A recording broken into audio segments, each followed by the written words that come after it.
YSR Congress party మీద విమర్శలు చేయడానికి పవన్ కళ్యాణ్ గారు ఒంటి కాలు మీద లేసి మరీ గట్టిగా అరుస్తూ ఉంటాడు.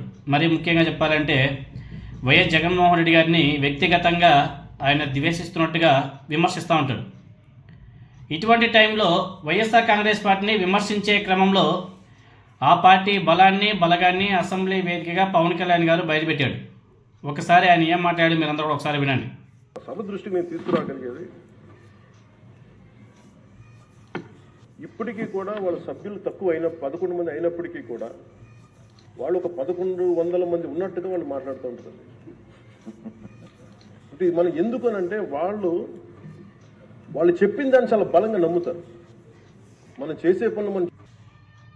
ఇది పవన్ కళ్యాణ్ గారు అసెంబ్లీలో ద్రవ్య వినిమయ బిల్లు మీద కామెంట్ చేశారు. ఇప్పటికే వాళ్లకు వైసీపీ సభ్యులు తక్కువే, 11 మంది సభ్యులు ఉన్నప్పటికీ 1100 మంది ఉన్నట్టు మాట్లాడుతున్నారు.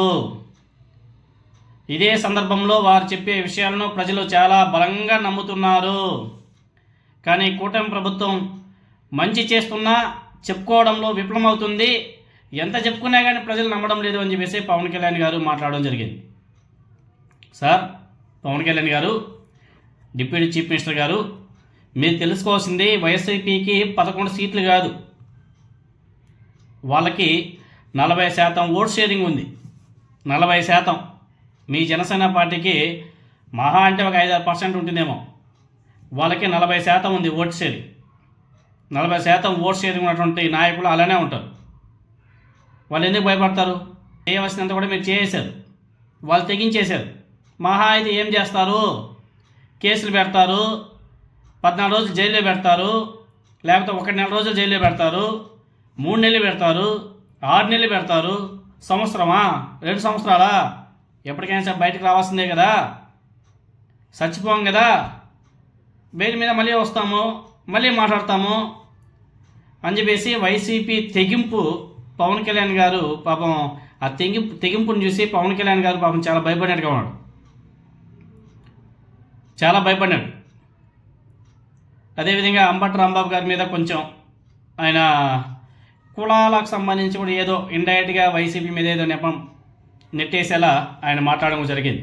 ఎందుకంటే ఈ మధ్యకాలంలో మనం చూస్తున్నాం, కాపు కులస్తులందరూ కూడా ఏకమయ్యి అంబటి రాంబాబు గారికి బాగా సపోర్ట్ చేస్తున్నారు.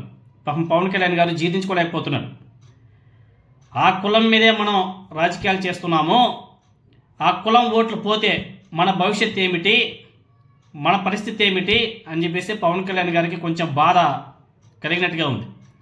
అందుకని చెప్పేసి అంబటి రాంబాబు గారిని ముందర పెట్టుకొని వైసీపీ రాజకీయాలు కూడా మొదలుపెట్టేసిందని చెప్పేసి ఇండైరెక్ట్గా మాట్లాడడం జరిగింది.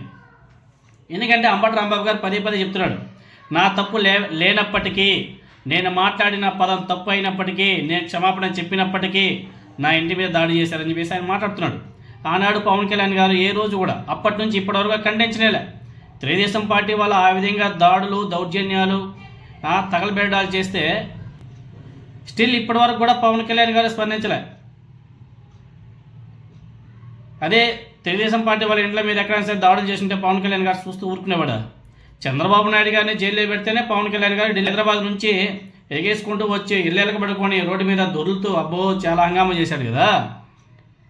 చంద్రబాబు నాయుడు గారి కోసం అయితే ఏమైనా చేస్తాడు, మరి వేరే వాళ్ళకి ఏమైనా సరే ఇబ్బంది కలిగితే, ఏమైనా సరే ఇలాంటి ఇష్యూ జరిగితే మాత్రం ఖండించడా? ఇదేం రాజకీయం పవన్ కళ్యాణ్ గారు? మరోవైపు కూటమి దాడుల్ని వైఎస్ఆర్ కాంగ్రెస్ పార్టీ సమర్థవంతంగా తిప్పికొడుతుంది. మరీ ముఖ్యంగా భయం అంటే ఏంటో తెలియదన్నట్టు వైసీపీ నాయకులు వ్యవహరిస్తున్నారు. అయితే ఏమవుతుంది అని చెప్పేసి వైసీపీ నాయకులు ప్రశ్నిస్తున్నారు. పవన్ కళ్యాణ్ గారు దాన్ని జీర్ణించుకోలేకపోతున్నాడు. ఏమవుతుంది? మహా అయితే కేసులో లేదంటే జైలు, అంతే కదా, ఇంతకంటే ఏం చేస్తారని చెప్పేసి వైసీపీ నుంచి కూడా ధిక్కార స్వరం పెరిగింది. ఇదే పవన్ కళ్యాణ్కి పాపం ఆందోళన కలిగించే అంశం. జీర్ణించుకోలేకపోతున్నాడు. వైసీపీ ఎంత బలంగా ఉందో ఆ పార్టీ మీద వ్యతిరేకతను ప్రదర్శించే క్రమంలో పవన్ కళ్యాణ్ గారు అన్నీ కూడా నిజాలు బయటపెట్టేశాడు. అది ఇప్పుడు వైసీపీలో జోష్ నింపుతుంది. అసలు వైసీపీ సోషల్ మీడియాలో మొత్తం కూడా పవన్ కళ్యాణ్ గారు మాట్లాడే మాటలే ఆ వీడియో బీభత్సంగా తిప్పుతున్నారు. కాబట్టి వైసీపీకి ఉన్నటువంటి ఓట్ షేర్ 40%, అది స్టాండర్డ్. ఇంకా అక్కడ నుంచి పెంచుకోవడమే తప్ప తగ్గేదంటూ ఏమి ఉండదు.